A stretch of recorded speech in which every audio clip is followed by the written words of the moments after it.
હાલો તો આજે આપણે બનાવવાના છીએ આવી રીતે બિસ્કિટ અને ચોકલેટી કેક। તો આ વિડીયો અંત સુધી જરૂરથી જોજો અને આ મારી ચેનલને લાઈક કરજો, શેર કરજો અને સબસ્ક્રાઈબ કરજો। તો બનાવવાનું શરૂ કરીએ। તો આ રીતે આપણા બધા જ બિસ્કિટ ચારે પેકેટ કાઢી લીધા છે। હવે આવી રીતના કરીને આપણે બધી જ ક્રીમ પહેલાં એક વાટકીમાં અથવા એક બાઉલમાં કાઢી લઈશું।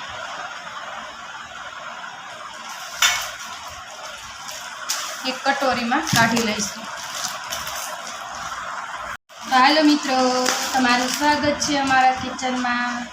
તો આજે આપણે બનાવવાના છીએ બધાને બહુ જ ભાવે ને એવી કોંચી કેક। તો એના માટે આપણે આ રીતના બિસ્કિટ લઈ લીધા છે 2 પેકેટ। હવે આપણે બિસ્કિટ બધા કાઢી લઈશું।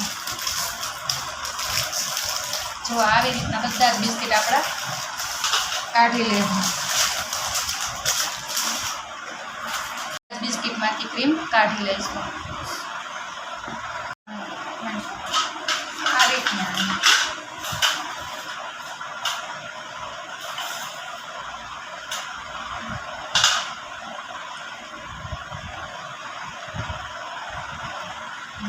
આવી રીતે આપણા બધા જ બિસ્કિટમાંથી બધી જ ક્રીમ કાઢી લઈશું।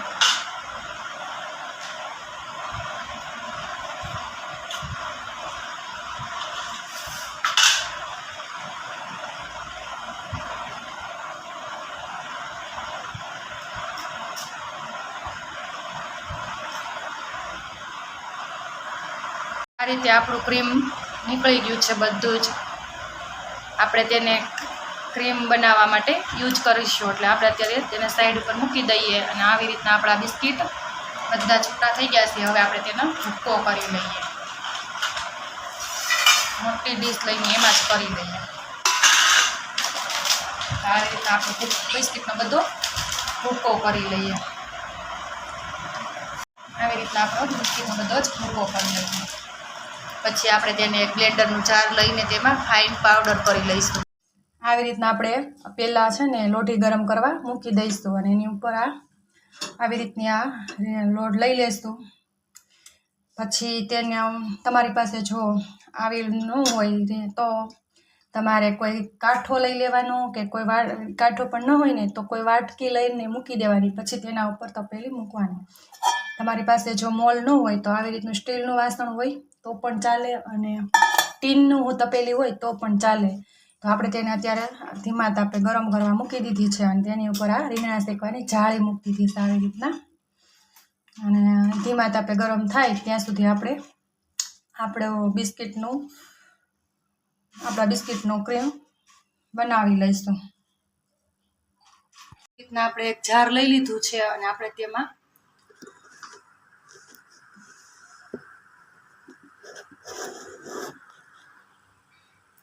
હવે આ બધા જ બિસ્કિટનો ભૂકો બનાવ્યો છે તે નાખી દઈશું।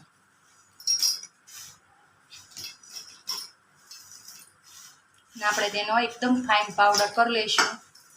ના આપણે એમાં હારવાર દૂધ પણ નાખી દઈશું।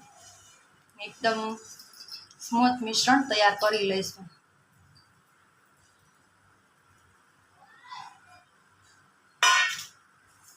જો આટલું મેં દૂધ લઈ લીધું છે ગરમ કરીને, અને ઠંડુ થઈ ગયું ને કેવું આપણે આમાં નાખી દઈશું।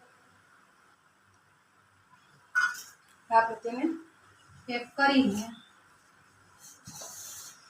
ચલાવી લઈશું।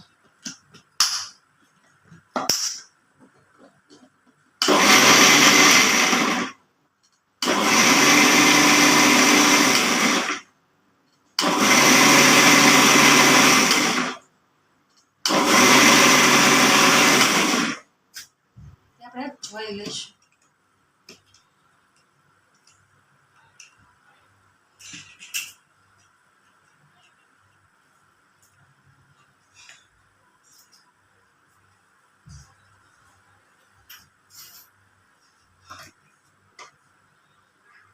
તો આપણું મિશ્રણ એકદમ સરસ રીતે બનીને તૈયાર થઈ ગયું છે। હવે આપણે જરૂર લાગશે તો આપણે દૂધ થોડુંક નાખીશું। જરીક દૂધ નાખી અને આપણું આ બધું જ એકદમ હલાવીને, અને આપણે આમથી આટલા જ દૂધની જરૂર હતી તો આપણે બધું આવી રીતના મિશ્રણ હલાવી આવી રીતના બધું જ નાખી દઈશું. આવી રીતના બધું હલાવી દઈશું. આટલું જ આવી જ રીતનું રાખવાનું છે. આપણે હવે એમાં કાંઈ જ નાખવાનું નથી.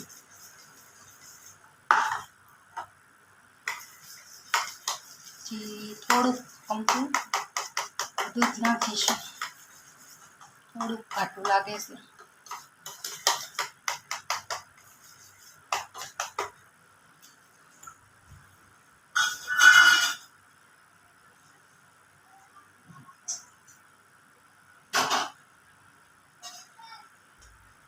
તો આવી રીતના દૂધ નાખીશ જ અને આપણે થોડુંક હલાવી લઈશ, ફેટી લઈશું. તો આવી રીતના આપણું મિશ્રણ બધું એકદમ સરસ રીતે ફેટાઈ ગયું છે.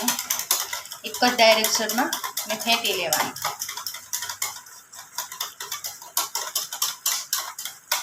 તો પહેલાં આપણે એક મોલ્ડ તૈયાર કરી લઈશું અને પછી આપણે તેમાં ઈનો નાખીશું.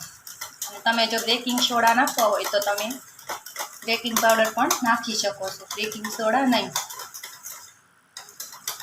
હું તો ઈનો નાખીને જ બનાવીશ. તો જો આપણે કટર આવી રીતનું આપણું બેટર તૈયાર થઈ ગયું છે.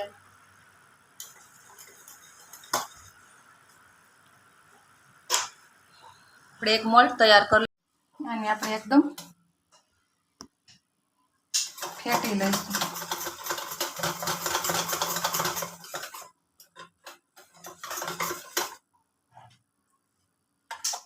હવે આપણે આ મોલ્ડ છે એમાં આપણે આ કેક બધું જ મિશ્રણ નાખી દઈશું.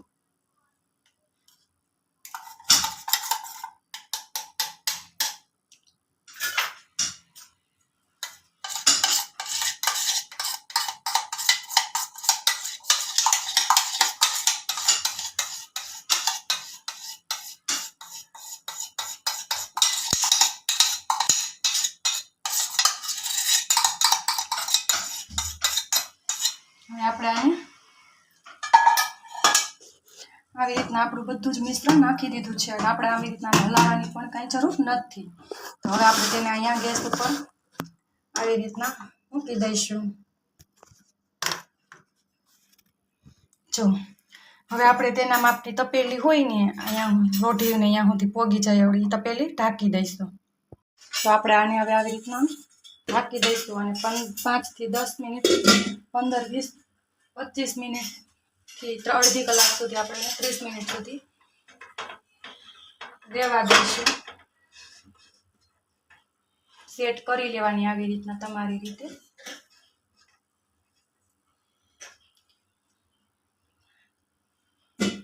આવી રીતે આપણે તેને હવે 30 મિનિટ સુધી ઢાંકી દઈશું.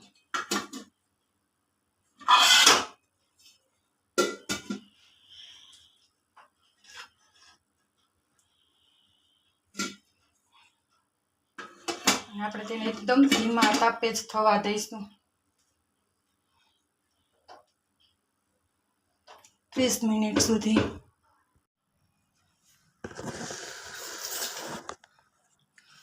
તો આપણે આ ક્રીમ છે એમાં આપણે હવે તેને મિશ્રણ થોડુંક આપણે 1 થી 2 ટીપા જેટલું દૂધ 2 ટીપા જેટલું જ નાખવાના છીએ. જે આપણે વચ્ચે ક્રીમ લગાવીશું અને આપણી કેકને બહુ મસ્ત રીતે બનાવીશું. આવી રીતના ક્રીમ નાખીને એકદમ ટાઈટ જ રહેવા દેવાનું, બહુ ઢીલું નહીં થઈ જવા દેવાનું, નકર ઓગળીને બધું બહાર આવશે. તો આ રીતે જ આપણે ક્રીમ બનાવવાનું છે.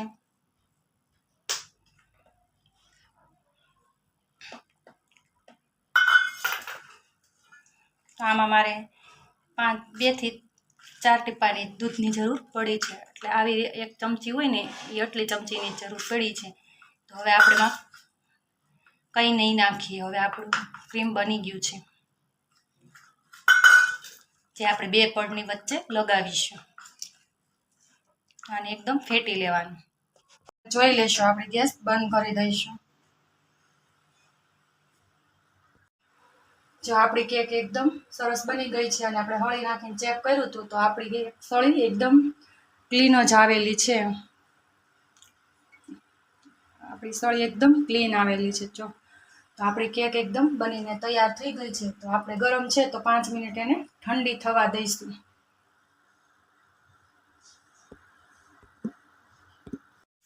અને આ રીતની ચોકલેટ લઈ લીધી હતી તે મેં 1.5 ચોકલેટ નાખી દીધી છે, આખી અને કડવી. અને એમાં મેં આ 1 ચમચી ભરીને દૂધ નાખી દીધેલું છે.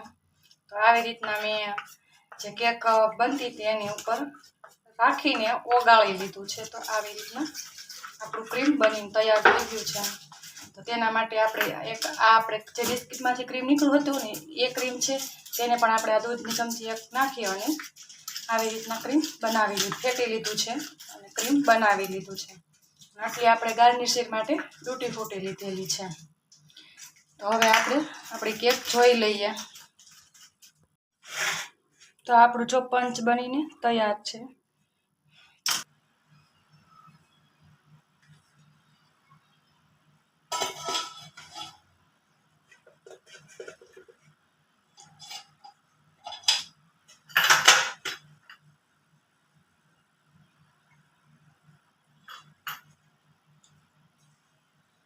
હવે આપણે એનું સિરમથી આપણે તેનું ગાર્નિશ કરીશું. તો આવી રીતના આપણે ઉપર બધું આવી રીતના સિરમ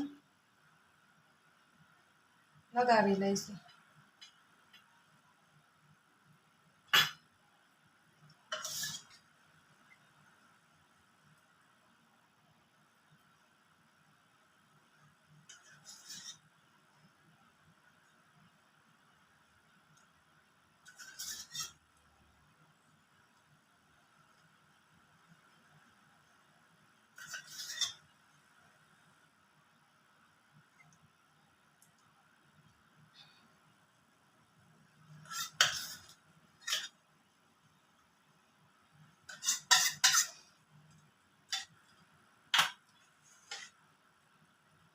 એની ઉપર આપણે તૂટી ફૂટીથી ગાર્નિશ કરીશું.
આપણે એમાં થોડીક મલાઈ પણ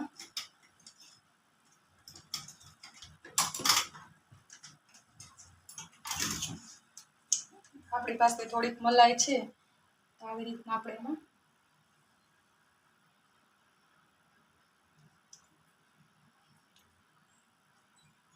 મલાઈ પણ નાખીશું.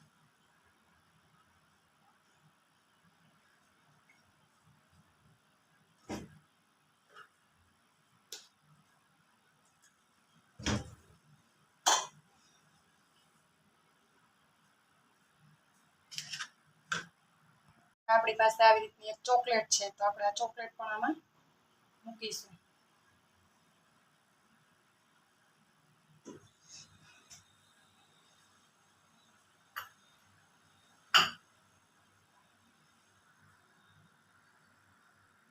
તો આપણી આ રીતે કેક બનીને તૈયાર છે. જો તમને આ રેસીપી સારી લાગી હોય તો અમારા આ ચેનલને લાઈક કરજો, શેર કરજો અને જરૂરથી સબસ્ક્રાઈબ કરજો. અને જો આમાં કંઈ ભૂલચૂક થઈ હોય તો માફ કરજો. આવજો. જય શ્રી કૃષ્ણ, જય સીતારામ બધાને. એને પણ જોઈશું.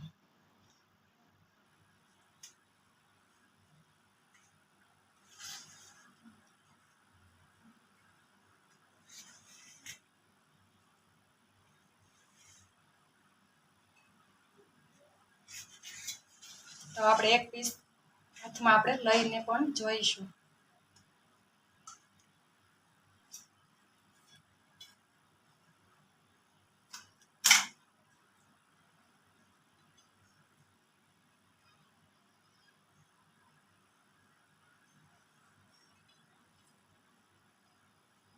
તો જો આવી રીતે તો આવી રીતે આપણી કેક બનીને તૈયાર છે. તો આવી રીતે એકવાર જરૂરથી બનાવજો અને બધાને જો. અને જો આમાં કંઈ ભૂલ થઈ હોય તો માફ કરજો. આવજો. જય શ્રી કૃષ્ણ. જય સીતારામ.